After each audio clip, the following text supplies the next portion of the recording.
This is CNN Breaking News. We have major breaking news. CNN just learning of explosions in Caracas, Venezuela, after the threats from the Trump administration of potential military action in that region.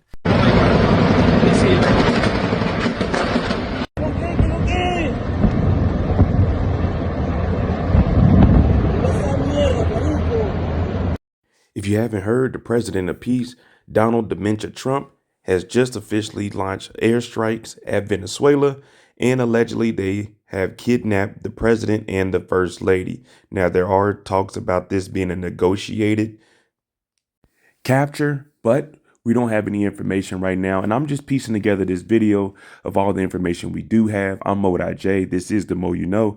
Hit that like button, hit that subscribe button. It's about to get real weird. And I think that all of this Venezuela attacks are because the Epstein files are very, very damaging. So we need a distraction. And here we go. Hit that like button, hit that subscribe button, and just listen to what I have to present to you today. Venezuela. They're in cahoots with the Maduro regime. You know, they're exporting terrorism to America, to the American hemisphere, and then they want these Hezbollah and Hamas to get their guys into the United States. So Hamas and Iran and its proxies are a threat not only to us, but to Israel, all America's allies in the Middle East, and to America itself. 3 days prior to the strikes in Venezuela, Benjamin Netanyahu is trying to convince the world that Hamas and Venezuela have been partnering up, and Hamas and Iran are trying to bring people, terrorists, into America via Venezuela, which would make no sense because Venezuela is too far away. We already know that their boats don't have enough gas to come into the United States. But if you're using fear mongering and you have the Donald Trump cult, they're going to believe anything that is being said. Now, we don't need any help from Israel, and we don't need any advice from Benjamin Netanyahu. There's actually a war now for him, and the only reason he's trying to cause wars is the same reason President Trump is trying to cause wars, so they can't lose power. This is what people mean when they say that Donald Trump in America is owned by Israel. I'm not going to start a war. I'm going to stop wars. No more wars. I'm not going to start a war. I'm going to stop wars. No more wars. No more disruptions. We will have prosperity and we will have peace. I am the candidate of peace. I am peace. Under Trump, we will have no more wars, no more disruptions, and we will have prosperity and peace for all. Military strikes on Venezuela. How big a step would that be, and how should Democrats react to that? Well, it seems pretty clear it's just an effort to distract people from the rising prices and from the Epstein scandal. No one wants a war with Venezuela to the extent they're claiming it has something to do with the drug trade coming into the United States. The majority of drugs don't come through the Caribbean. And by the way, it's wildly illegal. The president can't start a war with a nation without a congressional authorization. It's just another sign of how out of control and how lawless this president is, and another signal to Democrats as to why we need to draw those firm moral lines in the sand right now to constrain his growing illegality. Those Donald Trump Epstein files must be very, very damaging because all of this is coming out, and now Congress is finally about to come back to work next week.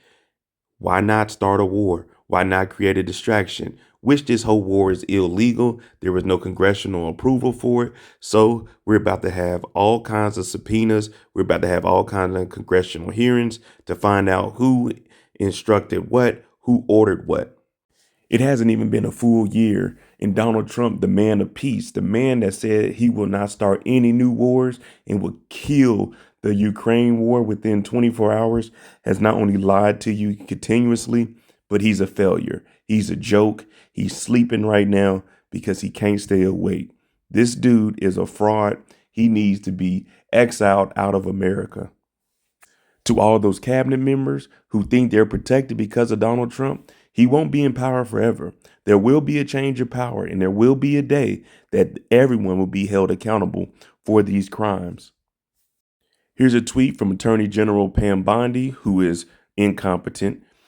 Nicholas Maduro and his wife have been indicted in the Southern District of New York. Maduro has been charged with narco-terrorism conspiracy, cocaine importation conspiracy, possession, and destructive devices, conspiracy of possession of machine guns, destructive devices against the United States.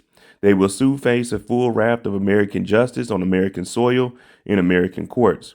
On behalf of the entire United States Department of Justice, I would like to thank President Trump for having the courage to demand accountability on behalf of the American people, and a huge thank you of our brave military who conducted incredible and highly successful mission to capture these two alleged international narco traffickers. Now, they're going to bring this up to the Southern District of New York. They're going to have to prove every single thing they have accused this man of.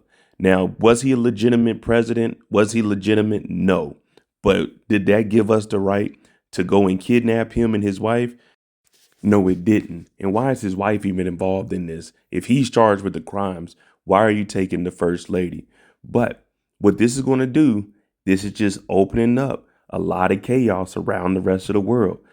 With Russia seeing that Trump has done this to Venezuela, now Russia's going to try and kidnap Zelensky. With China seeing Trump doing this to Venezuela, they're going to try to kidnap the president of Taiwan. So the world is about to change. Just be prepared for it. But all of this is because the president of peace, Donald Trump, is scared of those Epstein files, and he is deranged with dementia and should have never been voted in as president. Just a quick update on what's going on in Venezuela. Let me know what your thoughts are. I'm Mo.J. This is the Mo You Know. We will keep updates on whatever happens after this. Let me know what you think. Was this a good move? And let's be honest, it wasn't just about the drugs, because there aren't any drugs coming from Venezuela. It was about them having 300 billion barrels of oil compared to our 68 billion. Just a heads up. But hit that like button, hit that subscribe button. Let's get the channel to 2,000 subscribers. Thanks for watching. I'm out.